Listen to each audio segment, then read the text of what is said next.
Hello, everyone, and welcome to episode 70 of the Nurtured by Nature podcast. Today, I'm delighted to be joined in conversation by Denali, author of the recently published book Holler, a graphic memoir of rural resistance. In this nuanced conversation, inspired by Denali's powerful book about the controversial Mountain Valley Pipeline in Appalachia, we discuss what activism really looks like, which is not the mainstream media's portrayal of protests by those on the fringes and out of touch with society. Denali's book utilises raw imagery stripped bare from complicated language that opens up this conversation at a heart level to everyone, an inclusivity that is rooted into everything we discuss, and brings to the fore the passion and love that drives people to step forward to stand up for what they believe in. Denali encourages us to use our discernment to question the narratives we are consuming and to find the courage to advocate both for yourself and your community, and how this can take many forms, but importantly, simply allows you to embrace your existing skills and passions. Your voice and your actions are important.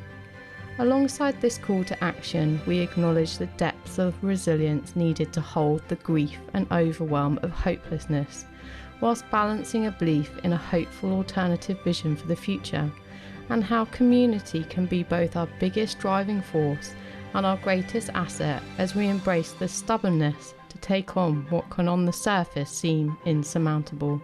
Welcome, Denali, and thank you so much for joining us on this episode of the Nurtured by Nature podcast. I'm really looking forward to talking to you. I think you've got so much wisdom that you can share with us and our listeners, and we're going to talk about your lovely, I think it's just was released yesterday, so the start of May, your lovely graphic novel Holler, which talks about the resistance to the Mountain Valley Pipeline in Virginia in America. But to get us started, I always just ask my guests to share a little bit of their nature story. So just really how nature has been a part of your life and inspired you, and just any fond memories you'd like to share to get us going would be lovely.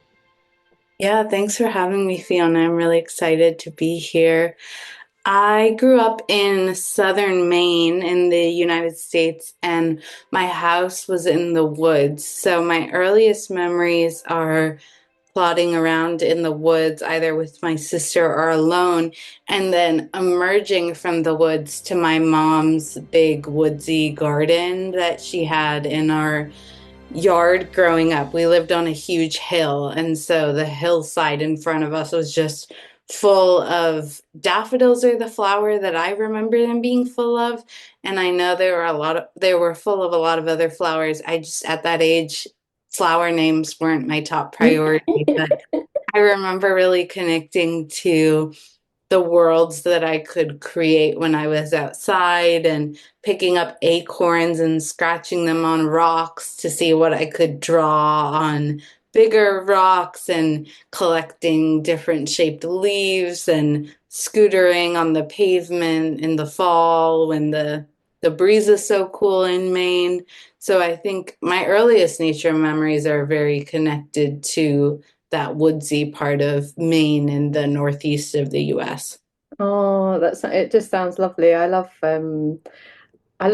trees. It's a common theme in my podcast. Is my huge love of trees. So I love um that change in the autumn as well, that transition, seeing the amazing colors. It's just you just can't help but be inspired by nature when you're in that sort of environment.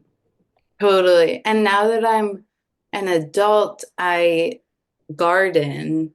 And so I know more about the plants and the trees. Yeah. But it is funny to think back on when I was a child and they didn't have names to me. They were just Okay. evergreen trees or deciduous trees Yeah. was the only distinction that I had. And then I knew daffodils, but beyond that, I don't know that I really knew many plant names or flower names. Yeah, I think it's interesting, isn't it?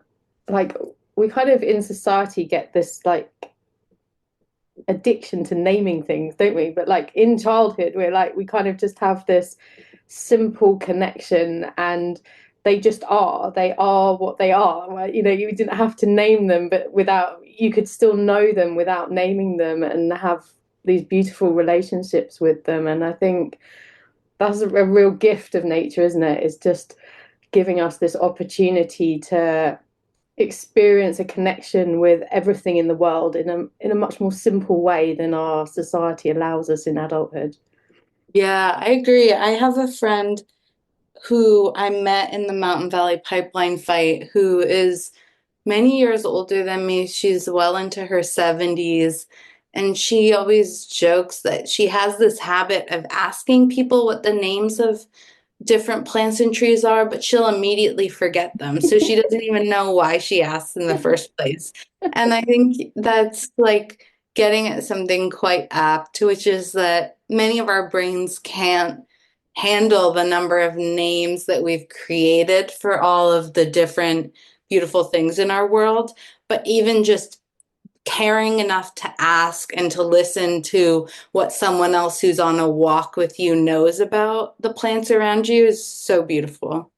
Yeah, I was listening to you saying that, and I was thinking it's almost about, it feels like it's about connection with the person that she's with. It's like having that shared experience that's how she sort of enters into it in the sort of acceptable societal manner.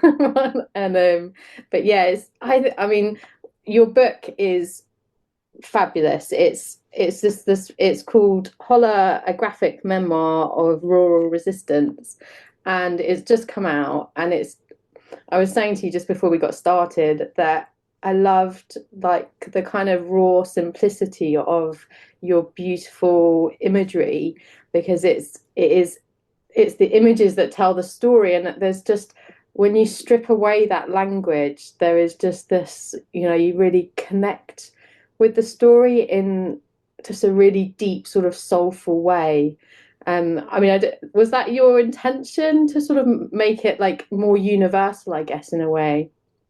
Yeah, that was exactly what I was thinking of when I started the project was that so many amazing sources of information about climate change are black and white, whether they're on the web or they're a book you get from the library or the bookstore. They tend to be 300 plus pages of black and white text.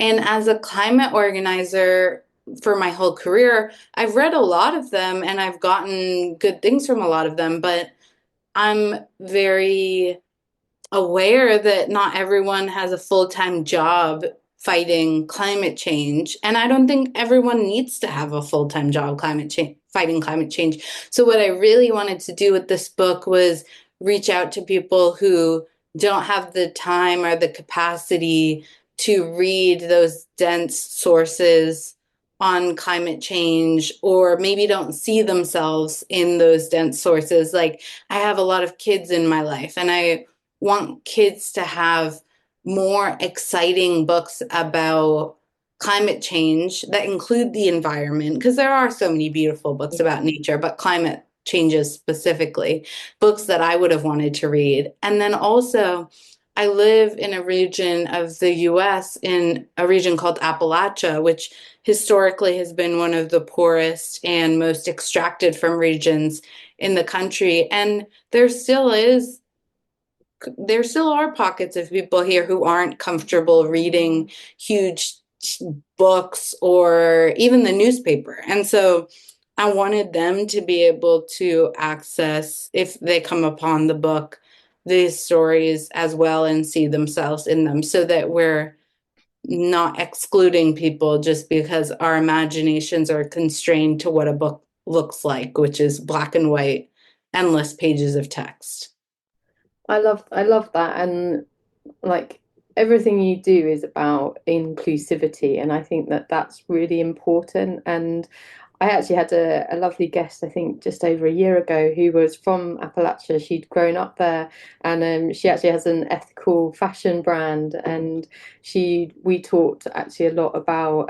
She is very moved by like social justice, and she works supporting like local communities and giving back to like people in the prison population, and also a lot of people who've been struggling with drugs, the prescription drugs that have caused numerous problems in marginalized societies, and it it has this, this sort of, I guess, to an outsider, like a bit of, people misjudge the community, I think, don't they? And actually, it has this huge depth of I guess community, actually, to reuse that word again, but like it's something that has almost been lost a lot from a lot of our more sort of um, progressive culture.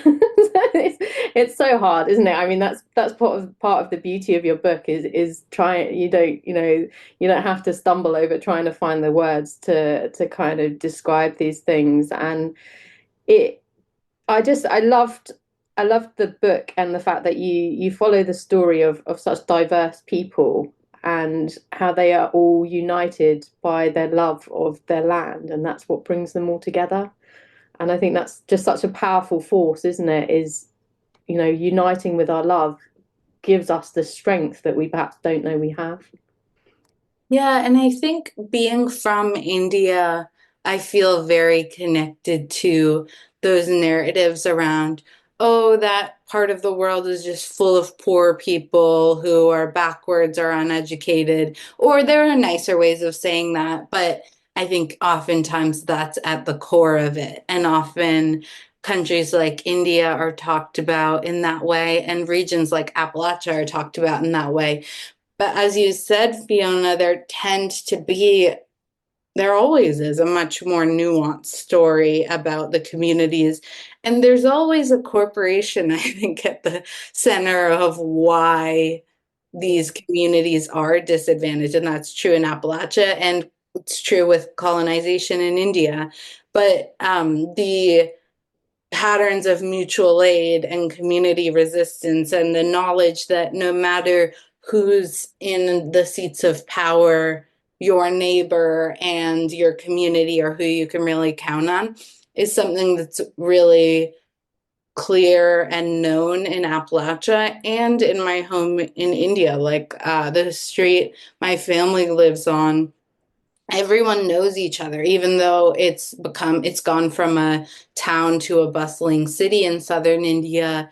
My aunt and my family, they will be delivering sweets to neighbors, or neighbors will be giving sweets to them, or they'll be going to the child of the neighbor's wedding, or they know when someone passes away and how they passed away and were their children there. There are just all of these ways of depending on each other and knowing about each other that I think are really important, especially when we face an existential crisis like climate change. I mean, we know from climate change literature and from history that we will need each other. Like one of my favorite books is Parable of the Sower by Octavia Butler, and community is such a big part of the book, as is leadership and individuality and all of the complexities of being human, but community is really at the center of it.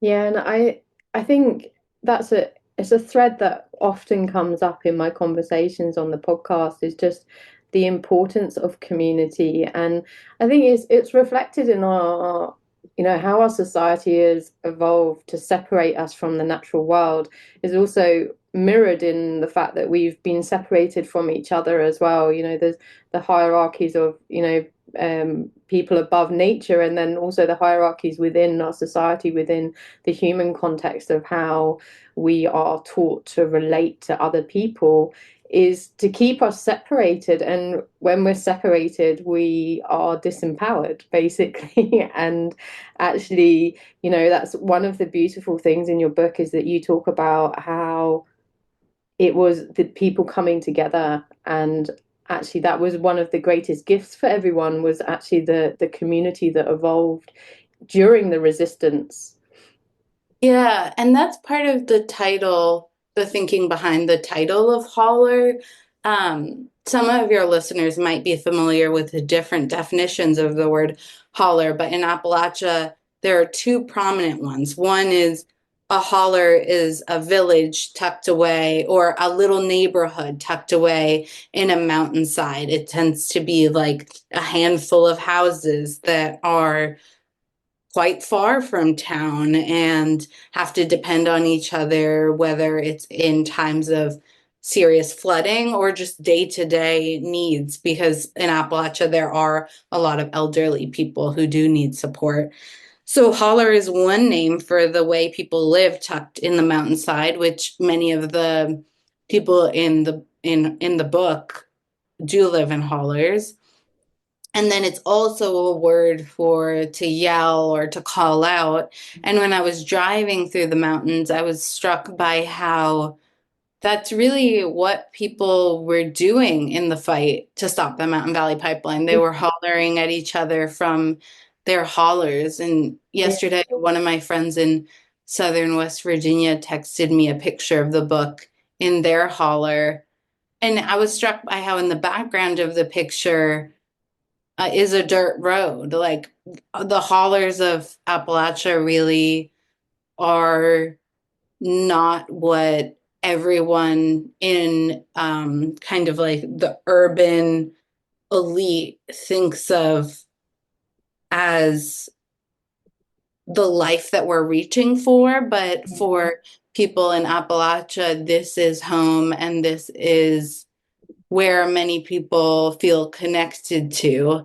And so, with that reality, I'm really interested in how they were able to, and we were able to holler at each other despite more distance than people in, say, New York City or London reach out to each other. Yeah, I think I love that, the kind of duality of that, the name and just it's I think that's the thing, is about like like to me hollering was like raising your voice and being heard and communication as well, the importance of communicating, which is again a very important part of the resistance, was people using the individual skills. And that's what you did. You went and you spoke to six specific people who came forward, and you shared their stories of how they they didn't have to learn new skills. They used what they already knew, and that was their strength and what they could contribute to the community as a whole. And it's I think that's a really important message, isn't it, for people to take away from your book, is you don't need to be someone else. You just need to be you and realize that you already have something important to contribute. Yeah, I think particularly as an introvert, I often feel like, where is my place in the climate movement? Because many of the images of the climate movement, which are beautiful images, are on the streets of New York City or Berlin or um, Delhi, where it's big groups of people rising up. And I think that's beautiful and important. And also, protesting isn't going to save our planet on its own. And there are so many roles in the climate movement. I've spent my whole career working in communications, which is a very social way of working technically, because you're reaching out to people, especially in digital organizing or connecting with journalists to tell them about what's happening in the movement. But it also can be um, quiet in a way that I like. Like I can spend a day with an op-ed that I'm writing that will then reach out to people in a different way than my very extroverted friends who spend their days on phone calls with partners. And I'm so glad that they're doing that. But also, I want us to talk more about the different ways we can be climate organizers, or just the different ways we can protect our planet, because many people, both in places like India and in the US, and specifically in Appalachia, feel disconnected from these images of being activists or being Yeah. climate activists specifically. But I don't think they need to feel disconnected. And that's what the six people in this book showed me, is that even, for example, if you're a single mother, which one of the people in the book, Crystal Mello, is, and you feel restrictions because your car can't drive a certain amount of mileage to the nearest capital city, or you are juggling childcare or gaps in childcare, there really still are ways that you can protect the environment you love. And I think it's important that we talk about that, because for many of us, we are yearning to feel connection with our environment. And if we don't talk about pathways that we can feel that connection together, then there is a sort of like harm being done to ourselves and our Yeah. community, and a loss that I think doesn't have to be there.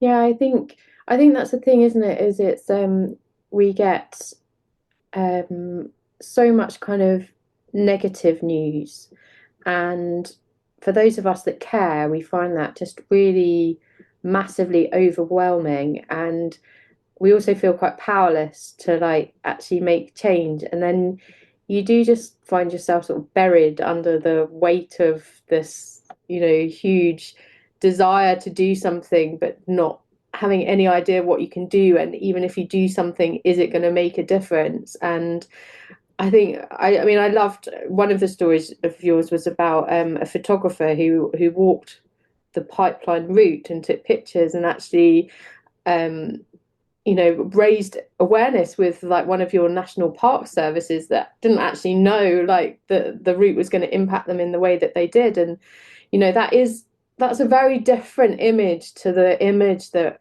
we're fed through mainstream media, which again is, it's intentional, isn't it? It's intentional to sort of alienate these people that are these activists, these courageous activists on the front line. And they're portrayed in a very specific way.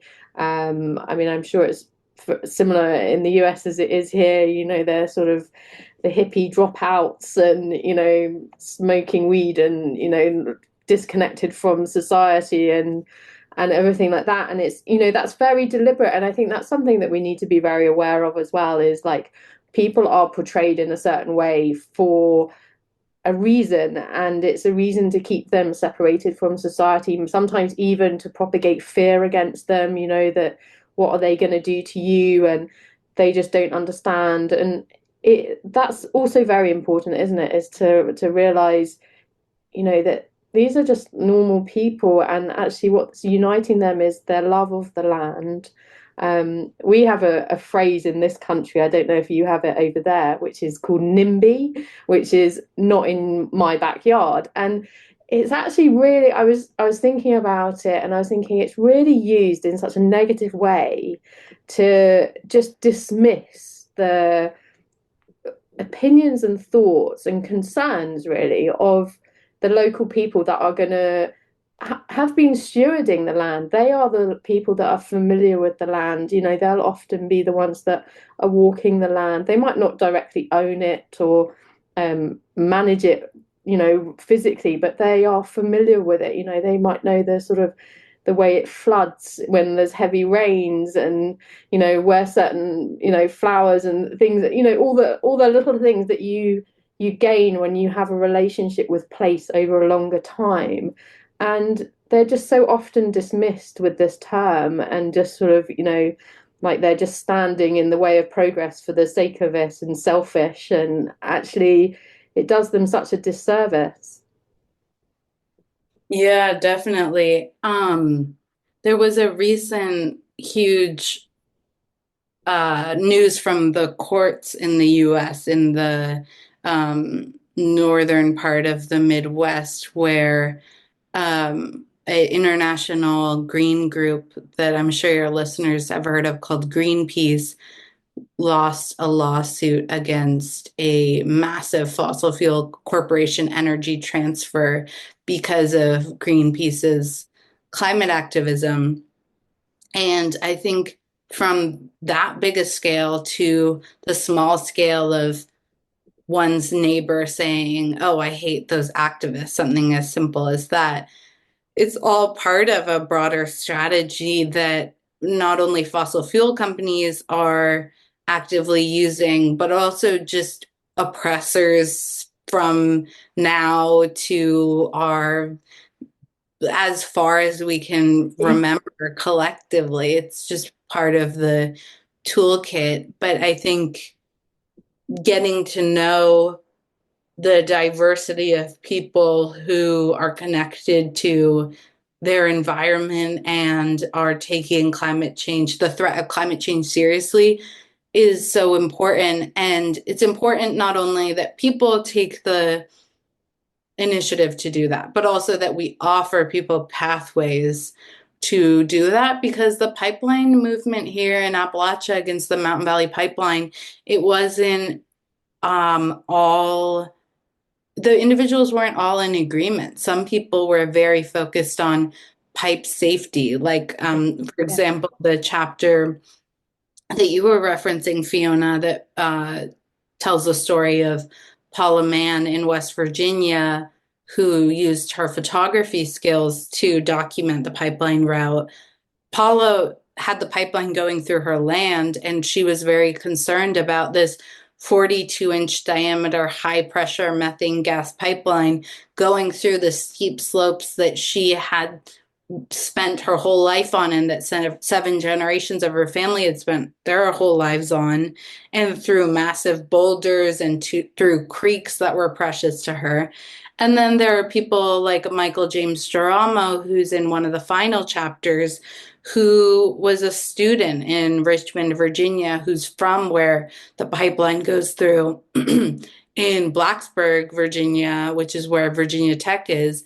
And Michael James Geramo really was activated by the injustice and the lack of community input and the lack of care for the environment, and ended up fighting the pipeline by being part of mutual aid and direct action movement. So I just think it's important that we're telling these stories of the different people who are fighting the pipeline, because I certainly don't feel the same as any other environmentalist, and probably any other environmentalist doesn't feel the same as me. But we do have a tendency to get grouped together. And I have had friends in the past say to me, "Oh, you're one of the tolerable environmentalists." But I'm not actually very tolerable. I just tend to tone it down with people who don't have the same knowledge that I do, so that they can feel more comfortable to have a conversation. So for some people, that means I'm more tolerable, but in other spaces where I'm more comfortable with the shared knowledge we have, I talk a different way. And yeah, I just think things would be better if people knew that any level of action that they're able to take in the moment is important and welcome in conversation with others, because there are definitely harmful modes of taking action. Yeah, I think I mean I'm hoping that a lot of people are aware of the pipeline, but maybe I should just circle back, and because it's been a story that transcends a decade, hasn't it? It's actually, it's impacted lives for a very long time. And so I don't do you want to just share a little bit about the pipeline, and how the whole movement came about and things? There are children in the Mountain Valley Pipeline fight who have grown up in the pipeline fight, which is just illustrative of how long it's been. And there are people who have died from the stress of having the pipeline go through their land, who were elderly when it was proposed, and it impacted their mental and physical health so severely that they lost their lives to it. So it really, as you say, it has changed thousands of lives here in the US, and even around the world. There were definitely people who we were connected to in the fight.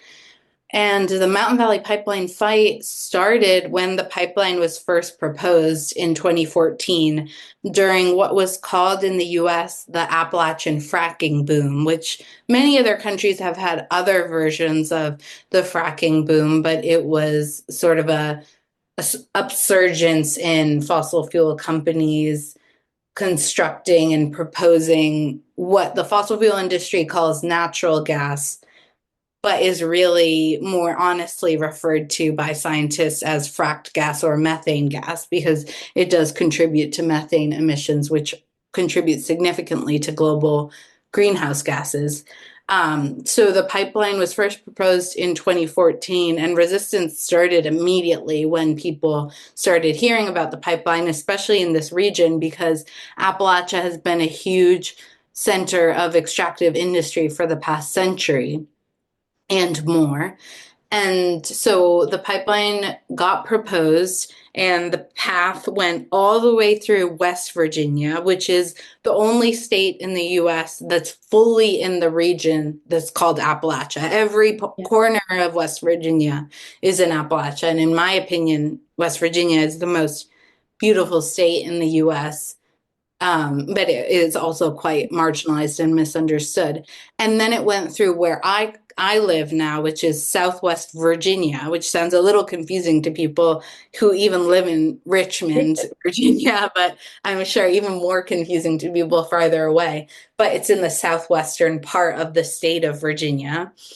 And then it goes into Southern Virginia, where now the pipeline has ended and hopefully forever, but they are proposing an extension to the pipeline called the Southgate Mountain Valley Pipeline Extension. And there are dozens of new fracked gas projects that are being proposed in Virginia and North Carolina.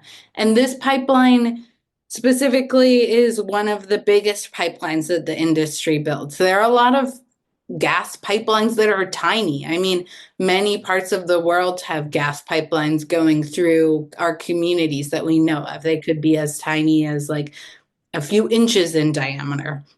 This pipeline is, if people know about hula hoops, or maybe even if they raise their arms and put their arms in a circle, it's 42 inches in diameter. So it's huge, and it's a Yeah. high pressure pipeline. And the gas is coming from the fracking fields of West Virginia during a time where scientists across the board have said that we need to stop building fossil fuel pipelines. But because of the political support and greed of these companies, they've continued to propose and complete these projects. Yeah, in the face of massive resistance, sadly, it's. I mean, one of your was several of the people that you mentioned, they actually live on properties that the pipeline has directly gone through, haven't they? And I know one of the things that you mentioned is actually that you mentioned earlier in our conversation, the safety and the fact that basically, like, if you're close, and I don't mean like on top of it, I just mean, in proximity of this pipeline, and there is a leak, like, and a blast, then everything is gone. Like, there's nothing left, and even up to miles away, serious burns and damage is done. And yeah, it's quite, I think it's quite shocking, isn't it, that that sadly it did happen. I think, that we have to cover that part of the story as well, isn't it? That despite like all this amazing work, like, it did happen, and that had quite a toll on in even yourself, didn't it? I mean, that's touched on this in the story as well, of like, you came to this part of just being kind of like, these people have fought this for like 10 years, and then it's happened, and you're like torn apart by it. And how, I mean, are you able to share like a little bit of like how you refound your hope and strength again? Because I think it's a really, that's, sometimes we aren't successful, are we? And it is like, how do we not give up in those moments? I think we're often talking today about how hopeless we feel, and it's It's very real to feel hopeless. And you were talking earlier, Fiona, about how we can get caught in the media spiral of despondency and not know what to do. And it's interesting, as someone that has worked in climate change organizing for the better part of a decade, I don't think that ever goes away, unfortunately. I just think for me personally, because I feel so rooted and grounded in the living world around me, whether that's in my community or the environment, it's not a choice for me. So I go through bouts of depression or hopelessness or both. And I definitely feel those feelings very intensely, but I don't experience a question of, is this what I want to do with my life? Because it doesn't feel like a choice. And I don't think that that's true for everyone. And I don't think that's to be true for everyone. But as useful as it may be for a few people, that I don't think you have to get over hopelessness to be a climate activist. To me, what's important is that I see a possibility of something different. And I see the impact of people who invest in that possibility together.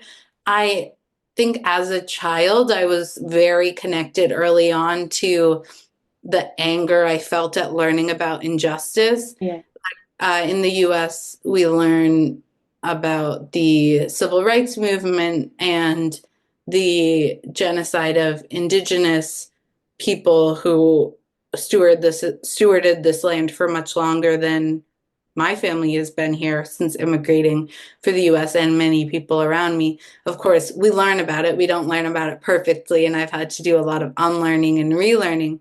But I remember as a child feeling a very deep sense of rage and a need for people to know what was going on and to hold the nuances of going to the grocery store while our country is funding genocide. To be able to hold that nuance is important to me. And so I think that has been a big part of why I feel resilience in my climate organizing, because I feel very practiced in holding both doom and possibility. And that's my way. I think some people maybe are more drawn to connecting to hope itself. And I think that's part of my way sometimes, but I don't always feel hope. I mean, in the US right now, we've gone through a huge administration change so that everyone in the world knows about our business. And part of the grief of that is that the last administration did peddle some historic climate legislation that really impacts our local communities. Yeah. And now it's being attacked by this current administration. And so some of that hopelessness that I feel is like, we never know what these leaders are up to and we can never count on them. But I do feel grounded in I can do something every day that helps me stay alive and helps my community feel connected to what we know about our connection and belonging in Yeah. the natural world. Yeah, I can empathize with you there because we're also having our own, challenges in the UK with our own government.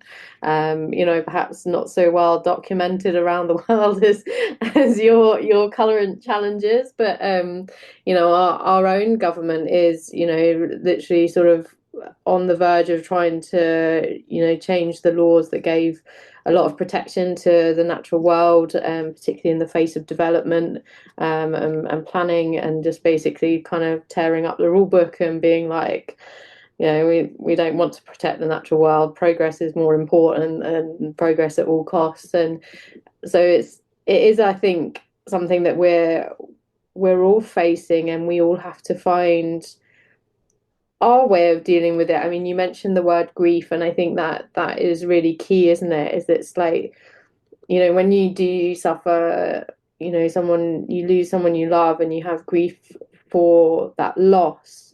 like it never goes away. It doesn't leave you.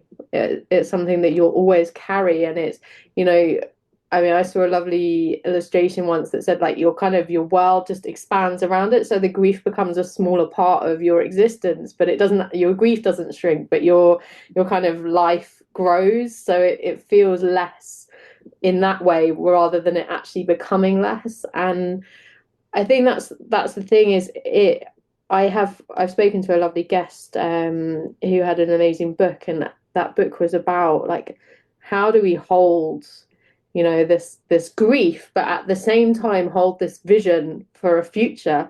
And that's where it is, and it's not in balance, you know, really it's not going to be perfect. There's going to be times when the grief weighs heavier on you than your ability to hold the vision for the future. And you know, and then there'll be other times when, you know, the grief is lessened and your vision for the future is the stronger kind of driving force at that time. And I think it's just learning to be gentle with ourselves, isn't it? And realize that, you know, it is a balance, and it is, you know, there are going to be moments when we feel really low, and then there are going to be moments when we feel like incredibly like hopeful and motivated. And then there's external forces that that come in and will change that narrative as well from even within us. And it's just, I mean, I love it's been I love speaking to you and hearing how you've experienced life and how you've managed that. And I think for a lot of people, it you do start with that rage, don't you? And anger and frustration, and how you've sort of managed to transmute that. And I think a lot of what comes across in your book is about love for your land. And I feel like that's at the center of you now more than your rage. That makes sense. I think that it's something that grounds me. I also find it important to have people in my life who are at the center of my life that feel both the rage and the connection deeply. I think that one thing that can make activism and climate activism difficult is battling the people you love most for legitimacy of your feelings. Yeah. And I hope that people are able to find more community in what we know about what's happening to our planet. Because I definitely have had times in my life, like in college, maybe one of my friends was interested in the environment, but the bulk of my friends were people who came from working class, immigrant, and communities of color, and felt like they were at college to get a degree to make money. And I respect that on some level, that we've created a world in which many people feel like they can't hold both their humanity and the yearnings of capitalism Yeah. for them to be something that we're not naturally.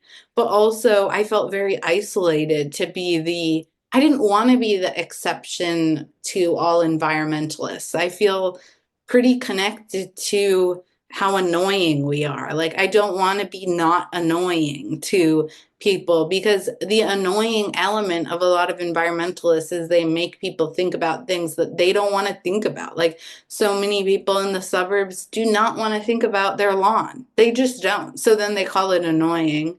But I think it's important that we don't always feel annoying, or we don't always feel like the exception to a rule, but we're also surrounding ourselves with friends and loved ones who want to grow with us. Maybe they're not in the perfect place, but they share our values. I mean, I've never considered myself to be complete or have perfect opinions, so it's not something I expect from my loved ones. But in my loneliest or most hopeless moments, I think two big things have saved me. One is my love of hiking and living. I live very close to the Appalachian Trail, which has some recognition across the Yeah. world, certainly in the US.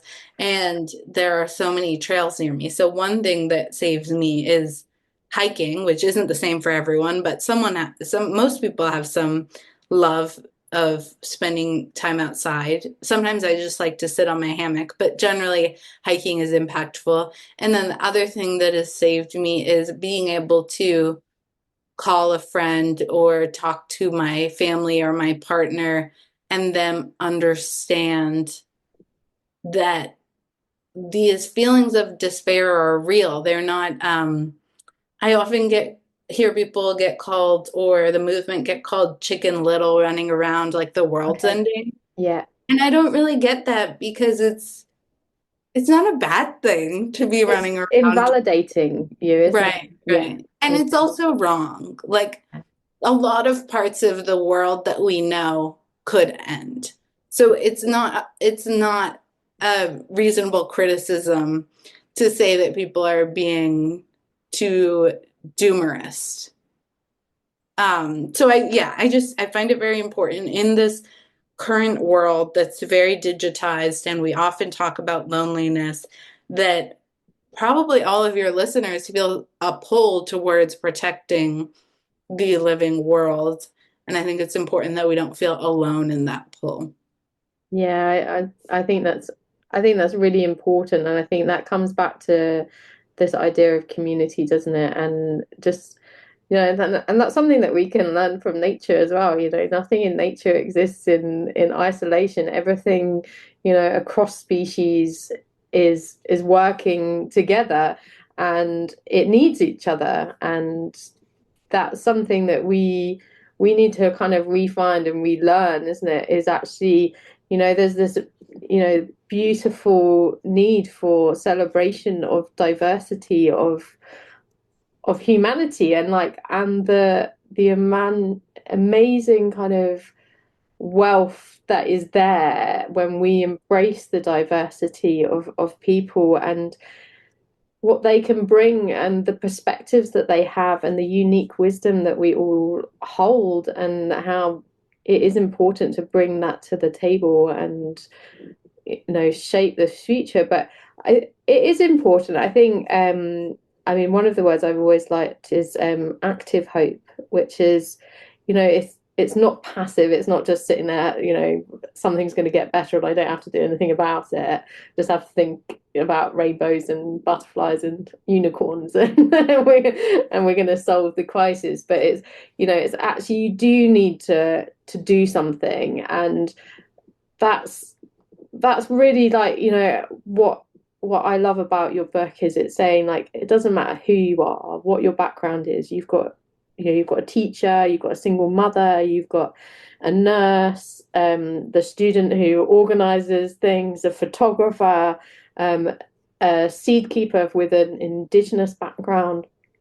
It's like they all have different skills, and it's like, if you're sitting here listening to this and you're thinking, what can I bring? And it's like, everyone can bring something. And even yourself, I mean, your beautiful book and your amazing drawings are, they're this beautiful offering to the world, to like make this accessible to people. Like you said right at the beginning, it's like bringing this into a simpler conversation that is more accessible to even more people, so that we can have this conversation with more people, and they can like start to think about how we can shape a future that's better for nature and better for people. Because even if you're not driven by the climate crisis, you've got to be driven by what's happening to our communities and what's happening to our people in social justice. And and once if you've listened to a few of my episodes, and I'm sure the two are hand in hand, they're inextricably linked. You can't separate one from the other,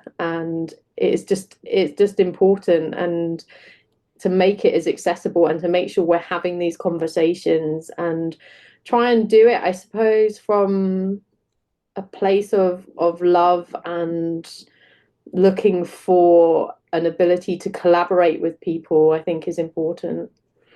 Yeah, I agree with that. There's this line that Michael James Storamo said in our interview that's in the book. I think it's at the end of their chapter, which is chapter 5 of the book, and they say, what if we just looked at these seemingly insurmountable forces like the fossil fuel industry and just said, no, we're not going to just accept what you're saying. And that's part of it too for me. I think I was raised by a mother who was always questioning the world and questioning what people told her were true. And part Yeah. of that is that she is a woman who grew up in India, and in India, women are told a lot of things are true that are not true, like that you're the lesser gender. That's just not true. And also, she's an immigrant. And so she came to a country with one understanding of the way community can work and came to a country that tends to be more individualist. And so she has a capacity to question those things. And it is important to me that people question things because I think in this digital world where we're not taught media literacy, it can be easy to just accept what dominant sources are telling us. Like, for example, one of the biggest outlets in the US, the New York Times. It can be really easy to be a liberal in this country and just accept anything the New York Times Yeah. says. But I think it's quite important, even with a huge old media source like the New York Times, to think about diversity in who we're talking to and what sources we're learning from. We can read big media sources. It's also great to listen to sources like Democracy Now! That are independent nonprofits who have a track record of actually showing the face of activists and showing their humanity and covering genocide in an honest way. So I feel like definitely community and hope matter. And also something that the people in this pipeline fight showed me matters, and my mom showed me matters, is that we are not afraid to question and resist forces that tell us that we're too stupid or too irrelevant to know what truth is. Yeah. Yeah, I love that. I think that's really important, and sometimes, and I think, I talk quite often about like our intuition as well. And, like when we have a feeling, whether you want to call it intuition or, that gut feeling of like, actually, sometimes you can't even explain it, but you're like, your sort of spidey senses go off and you go, hang on, no, this doesn't feel right. Something feels off about this. And it's like, just encouraging people to like follow that and question and not just dismiss themselves as well. That's the other thing, be an advocate for yourself, be an advocate for your community, whatever you're passionate about. If you're driven, probably listening to this, you're more driven by the environment, but if you're driven by, you know, your social injustice as well, like, step up and find out more, educate yourself, read extensively, and just I think discernment is a big thing as well, isn't it? It's just, like just look at everything with your eyes wide open, think about who's writing it, why they might be writing it, and try and balance it with lots of different sources. Um, Totally. yeah, Yeah, and I think for me, it's been important to read primary sources from marginalized communities, to not just rely on secondary sources of people reporting on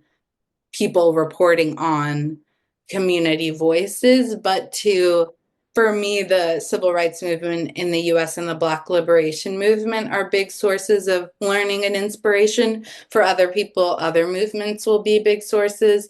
But I think it's really important to read the words of Asada Shakur, not to just read people who have talked about her work, but to read her work specifically, or Malcolm X or Ella Baker. These are all leaders that had their own voices. They don't need people, especially people not from marginalized backgrounds, to say what they think they were saying, but to go directly to the source and for me as a American-based climate activist to make sure that I'm listening to and in communication and community with global climate activists, because I do happen to live in this country that is the biggest fossil fuel villain, in my opinion, in the world.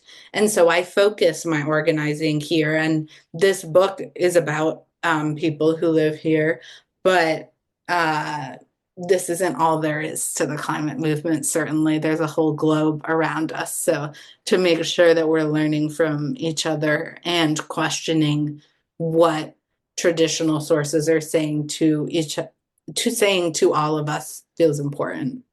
Yeah, definitely. I know one of the things that you wrote in your book, which is something that has always been close to my heart, is that people protect what they love. And my background was as a wildlife photographer. I've spent many years in Africa, and yeah, I always saw my photography as a way to inspire people to love the natural world. And I think that's important as well, that we need to, like, when we're perhaps dealing with people who aren't as on board with this, is like, we do need to inspire as well. We need to, like, remind people, like, why the natural world is incredible and have nice conversations about it as well, rather than just, being like, oh my God, we've got to do this because we're all going to implode otherwise. It's like, there's so, like, you use the lovely word nuance, and I think that's the thing, isn't it, is remembering that these conversations can be deep, they can be nuanced, and to have both sides of it represented as well, to remind people why we love nature. And for me, when you were talking about, like, how you get through, like, those sort of darker days, like, for me it is my love of nature that gets me through. It's, that's the reason that I'm like, like you, it's not, there isn't a choice to give up. It's like, this is, in my soul, to, like, be a voice for nature and for the people that care for nature, and to provide this space where, it's community in its own way as well. This podcast is bringing this space where I can share this beautiful diversity of voices and opinions from around the world, and give people the opportunity to learn and to question as well. Yeah, it has been absolutely amazing speaking to you, and I just wonder if there's anything you would like to leave people with. Obviously, I'm gonna have links to your website and your social media in the podcast show notes, and hopefully people are gonna go out and grab your book as well. Is a lovely, just, I just think it's a beautiful gift to the world to remember, like, so many that, there's so many central threads in it, but it's also just at its center, just to simplify that it's people uniting around things that they love actually can have a huge impact, and that's a really important message to hold. But is there anything you would love to share with people and leave them with, as a last message to them? The most important thing to me through writing this book and putting it out in the world is something we've talked about in this episode, and maybe can bear some repeating, is that you don't have to be someone else to protect what you love and to protect the environment. You can be exactly who you are, and use the skills that you already have to connect with and protect the environment, hopefully in community, with some connection to possibility for what things could look like, and some discernment for what people are telling you. And also, I think one big lesson that I learned writing this book is, both in the writing process and from the people that I interviewed, is stubbornness really does. It's one of our winning traits, I think, as a people, that we have rootedness, and we can connect to those roots and to our community, and be stubborn in the face of billionaire politicians and corporations that would love to run away to space and leave us all behind on a burning planet.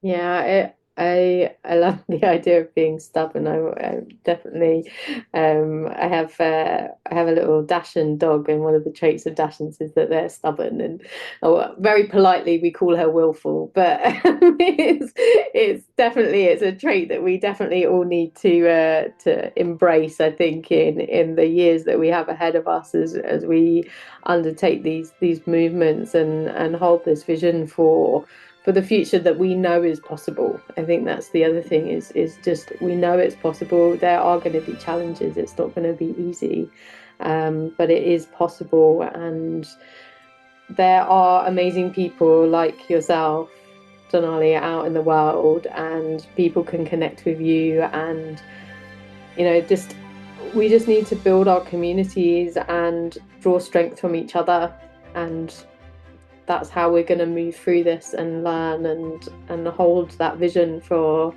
a future that's brighter for all of us.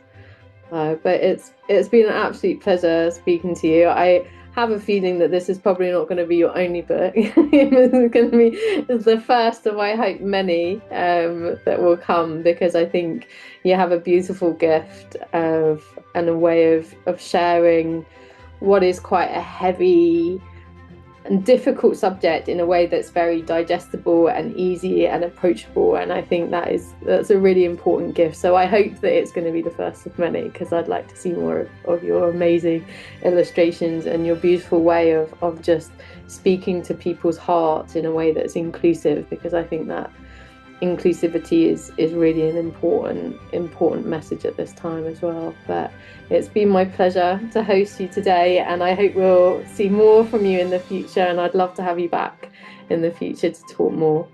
Thank you so much for having me, Fiona. Thank you so much for listening to the Nurtured by Nature podcast. I truly hope this conversation has brought some hope and inspiration into your life. I would love to have these messages ripple out across the world.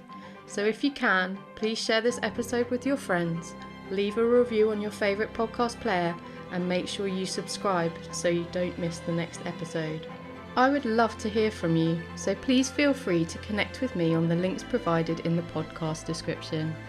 But most importantly, thank you so much for being a part of this journey with me. But don't forget to simply get out there and enjoy the natural world.